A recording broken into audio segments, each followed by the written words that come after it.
E Bolsonaro está falando com a imprensa neste momento. A gente vai direto então para Brasília ouvir.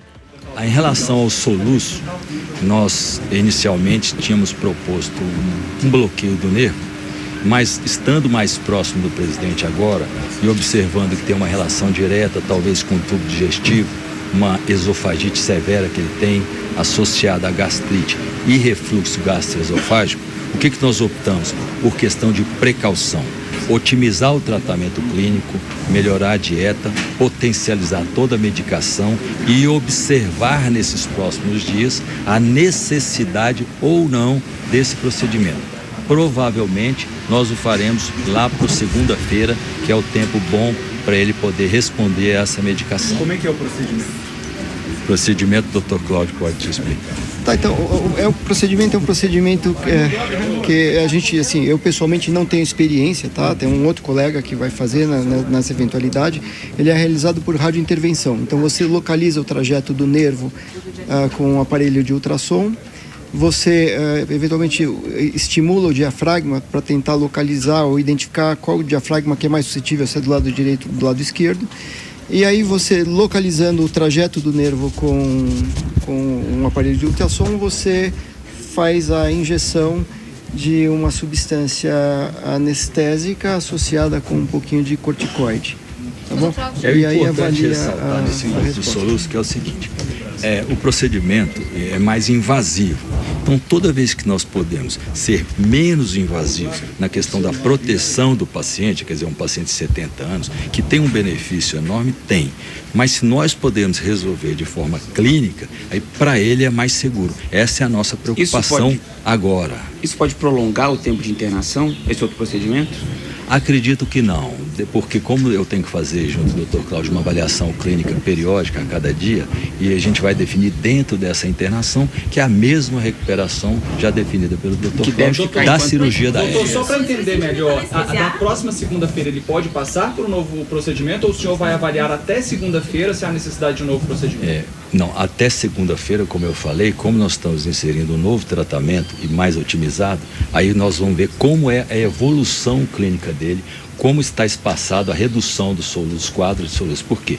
Porque o soluço é um sintoma dele que preocupa muito, porque ele gera muito cansaço nele, prejudica o sono. Quer dizer, você num pós-operatório precisa do organismo se recuperar e ele está sendo praticamente agredido por esse soluço. É uma preocupação recorrente nossa e dele também, mas nós estamos muito de olho nisso aí. É um ponto central hoje, além da cirurgia, é essa questão de resolvermos o soluço, na medida que for possível. Sempre lembrando, sendo menos invasivo possível. Por isso que a gente vai reavaliar na segunda-feira. Não sabemos. Ele já acordou, ele está anestesiado, ele já acordou. Glória a Deus. Quanto tempo, doutor, de recuperação? Qual a previsão? Então, a previsão é a que a gente havia estimado, entre 5 e 7 dias, tá bom? Vai depender um pouquinho de se nós vamos ou não fazer esse procedimento sobre o nervo frênico. Você detalhar mais sobre o procedimento de hoje? Foi como vocês esperavam? Ao abrir, o ex-presidente estava mais ou menos como vocês tinham pensado? Alguma dificuldade ou estava mais fácil? Não, o achado intraoperatório foi muito o que nós esperávamos. Tá? Ele tinha então a hérnia bilateral, era maior do lado direito. Do lado esquerdo era uma hérnia ainda numa fase inicial, mas que se não resolvesse agora, daqui a alguns meses ele ia desenvolver o quadro clínico do mesmo jeito que desenvolveu do lado direito. Então já foi feita a correção de ambos os lados. É um procedimento bem padronizado, técnica chamada de Liechtenstein, que é o que nós chamamos a técnica cirúrgica que foi utilizada. E o procedimento foi absolutamente sem nenhuma intercorrência, foi totalmente dentro do previsto. Ele vai ficar na UTI esse período? Não vai ficar na UTI, inclusive ele já está no quarto. Ele já fez um período de 1h30 de recuperação anestésica, até acordar, também acordado, e ele acabou de vir para o quarto. E ele falou alguma coisa? O ex-presidente falou alguma coisa quando voltou da anestesia? Falou alguma coisa pra você? Eu não sei, nada especial. Mas ele está falando normalmente. Tá falando normalmente, sim. Se fosse uma UTI no quarto, vão ter equipamentos de UTI no quarto para recuperação ou não é necessário? Não, veja, aqui o quarto aqui do hospital deve estar já é como se fosse uma unidade semi-intensiva, entendeu? Então ele tem equipado com monitores, etc. E aí são feitos os controles periódicos, então ele está bem assistido nesse aspecto. Começa a fisioterapia quando? A gente vai segurar para a gente até amanhã. A cirurgia mesmo demorou quanto tempo? De pele a pele foram o quê? 3 horas? 3 horas. Mais ou menos. Demora um pouquinho mais para indução anestésica, acordar da anestesia. Pós-operatório, porque em qualquer paciente, não nele, a gente tem a prevenção de infecções, a prevenção de trombose, que é um evento recorrente em pós-operatórios. Então tudo isso agora requer um cuidado especial que nós vamos estar do lado dele o tempo todo para prevenir. E vai ser necessário mais algum procedimento, além desse que já foram citados? Talvez durante a internação a gente repita alguns exames. Uma coisa que provavelmente eu vou pedir para que ele faça é repetir uma endoscopia para avaliar justamente essa questão da esofagite, da gastrite, do refluxo. Ele fez a última endoscopia, deve estar fazendo uns 3 meses, então a gente deve repetir agora durante a internação. Mas também não sei quando, eu vou ver qual é o momento certo. E depois da alta ele conseguiria continuar tranquilamente na superintendência da Polícia Federal com o tratamento? A gente não sabe disso. Vamos avaliar, né? Isso é uma coisa que não dá para responder agora. É muito precoce você dar uma opinião, porque a gente depende da evolução. Repito, ele tem 70 anos, quer dizer, é um cuidado maior do que o normal, que é comum nessa idade. A gente tem um cuidado especial. Mas o que vai saber daqui uma semana, acho difícil, né? No momento a gente não pode. Vocês vão indicar a prisão domiciliar para... Essa questão mais técnica, a gente vê passo a passo. O que a gente pode falar para vocês, como foi a cirurgia hoje, e observar a evolução nos próximos dias.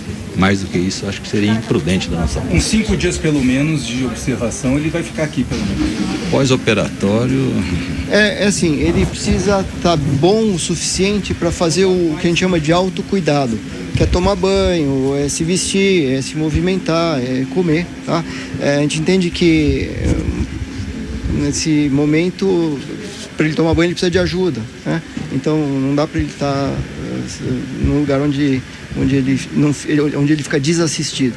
Então, a partir do momento que a gente julgar que ele tem condições de sair do hospital, a gente vai ver qual é o melhor caminho, ou indicar qual é o melhor caminho para ele. E daria para isso acontecer de 7 dias? Conseguir fazer uma previsão, né? É uma previsão, é o que a gente prevê. A gente avalia no dia a dia, né? Como é que ele está, como é que ele se sente, se tem dor, se não tem dor, etc. E aí a previsão é de... O senhor volta para São Paulo ou fica mais alguns dias aqui? Não, a minha intenção é ficar aqui enquanto ele estiver internado, eu devo ficar aqui em Brasília. Em relação às visitas, doutor, ele vai poder receber visitas normalmente? Como é que vai ser? Da forma que foi estipulado, ele tem a dona Michele que está como acompanhante, ele pode receber uma visita, 1 ou 2 visitas, né? O acompanhante, mais uma visita ou 2 visitas. São 2 pessoas autorizadas dentro do quarto. No caso, ela como acompanhante... Essa é a norma do hospital. Da questão de norma hospitalar, a gente médico não se intromete a respeito. Isso aí não é conosco, tá? O que a gente entende é que ela está como acompanhante autorizada a ficar o tempo inteiro com ele. Obrigado. Obrigado, gente. Obrigado. Obrigada. Doutor, só em relação à tosse crônica dele, Obrigada. Bom, nós ouvimos então os médicos que fizeram a cirurgia no ex-presidente Jair Bolsonaro agora há pouco. Eles disseram que, sem intercorrência, Jair Bolsonaro deve passar por um outro procedimento na segunda-feira para avaliar a questão do soluço.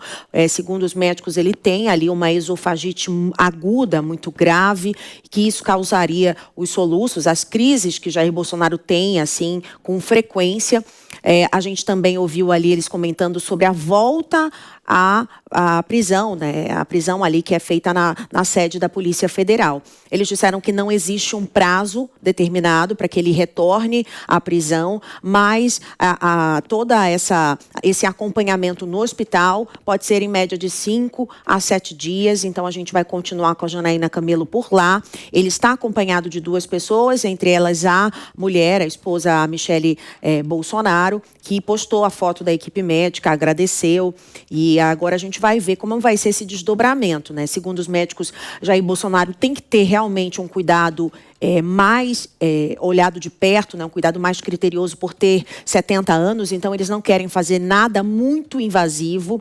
As hérnias foram retiradas, uma delas era maior do que a outra, mas deu tudo certo. A questão do soluço, eles ainda vão verificar se vão conseguir fazer um outro procedimento na semana que vem, mas vão esperar uma recuperação agora do ex-presidente. Vamos voltar com o João Belutti para fazer uma análise aí da fala dos médicos. Eles até chegaram, a imprensa chegou chegou agora a perguntar, Belucci, se eles devem indicar uma prisão domiciliar por conta do estado de saúde do ex-presidente. Os médicos disseram que ainda é muito cedo para dizer se ele vai conseguir retornar à prisão lá na sede da Polícia Federal, a sala, né, o quarto que ele está lá preso, né, desde de alguns meses já, né, um mês e pouco.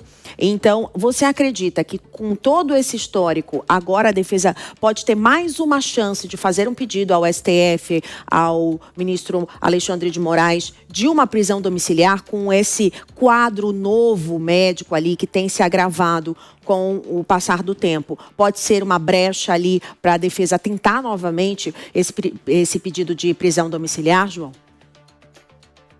Eu acredito que sim, Márcia, até porque tudo leva a crer, né, todas as informações passadas pelos profissionais da equipe médica são que é um quadro, no sentido do quadro ser preocupante, né, e é importante dizer que nesse quesito do Jair Bolsonaro ser uma liderança, é muito importante que se opere dessa forma com absoluta transparência por parte da equipe médica, né, expondo todos os procedimentos que foram feitos, quais a questão do pós-operatório, a questão que ele bem mencionou, o doutor, da medicação, que ainda tem que esperar algumas horas para ver a atuação dessa medicação. Então, o cenário posto, né, as cartas colocadas na mesa, nos sinalizam no sentido da decretação de uma prisão domiciliar, assim como é feito em tantos outros casos, especialmente no caso de grandes autoridades como ele, ou como o ex-presidente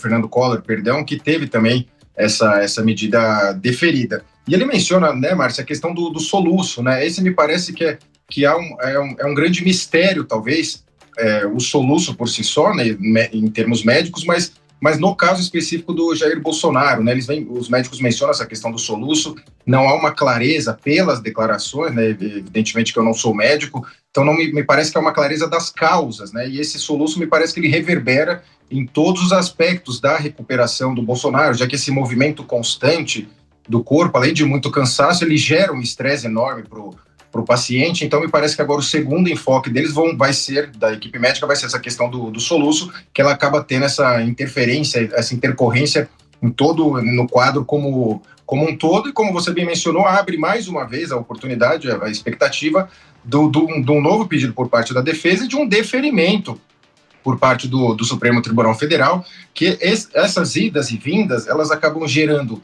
muito mais notícias para o Jair Bolsonaro, inclusive de solidariedade, tanto por parte dos apoiadores, como por parte de quem não é tão apoiador assim, ou mesmo de quem não gosta do Bolsonaro, por esse excesso de burocracia, né? Precisa ir no médico, aí movimenta toda uma equipe da Polícia Federal, vai lá, tem toda a imprensa. Então, acho que seria mais salutar, até para apaziguar os ânimos, que se deferisse de uma vez por todas essa prisão domiciliar, já que a legislação brasileira prevê nesse sentido, Márcia. Cortando, né, para a gente entrar com a Janaína, sobre a carta. Você estava analisando a carta, onde ele fala da injustiça, ele reitera que o filho Flávio Bolsonaro será o candidato o ano que vem. Essa carta politicamente muda alguma coisa para 2026? Ela, por exemplo, muita gente tinha dúvida sobre a candidatura de Flávio Bolsonaro, que se o Centrão realmente vai pressionar para ele sair. Com essa carta fica claro que ele não vai desistir, né? Pelo menos por uma pressão ali do pai também, isso não deve acontecer, né, Belucci? Não, sem dúvida nenhuma. E essa carta, ela vem no sentido de amadurecer a candidatura do Flávio Bolsonaro. Vamos lembrar que antes dessa indicação do Flávio pelo Jair Bolsonaro, pouco se especulava, era bem pouco especulado, o nome do Flávio Bolsonaro como presidenciável. Muito mais se falava da Michele ou do próprio Eduardo, né, do Tarcísio, Zema, Caiado, Ratinho Júnior, enfim, o nome do Flávio entre esses era o que menos aparecia.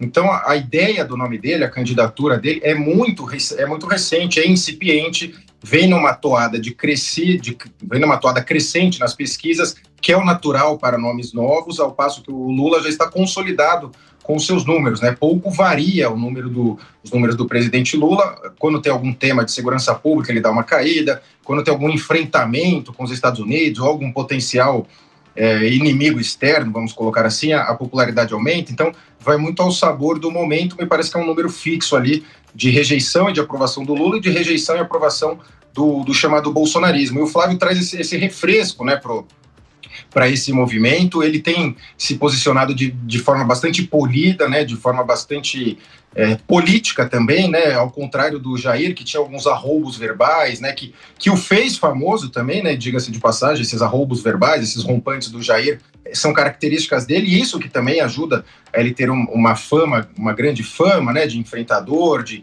combatente do sistema nesse sentido. Mas o Flávio me parece que está muito mais ambiental, muito mais, né, político. Ele está sabendo lidar melhor, ele está indo encontrar players do mercado financeiro, está fazendo diversos encontros com empresários. Então a candidatura dele, quando do lançamento, ela chocou um pouco. Muita gente falou, isso daí significaria entregar a presidência de novo para o Lula, né, mantê-lo na presidência, quando tudo é muito novo, e o voto, né, ele é muito emocional.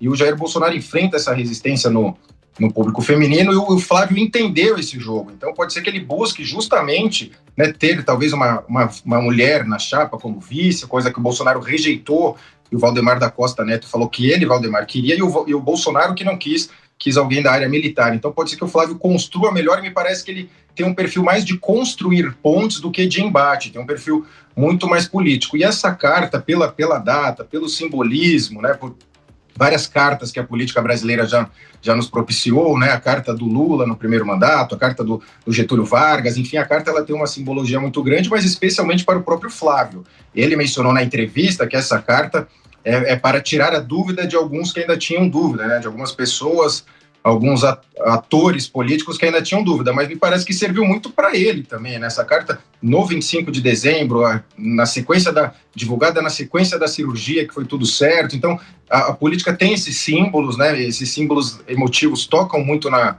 população, e me parece que é o caminho definitivo para ele a candidatura. Vamos lembrar que ele está numa posição agora muito mais de candidato, falando como candidato, do que nos primeiros dias. Logo no primeiro dia, ele chegou, que foi indicado como candidato, pré-candidato, ele chegou a dizer, não, a gente vai negociar, vamos compor, e me parece que isso já não está mais no radar. Ele já vem falando mesmo como candidato. Então tudo leva a crer, no cenário de momento, que ele vai manter até o fim, e que essa carta tende a ser um dos símbolos da sua campanha, e tende a ser muito usado na sua campanha. Obrigada, João Belucci. A gente volta já então com você.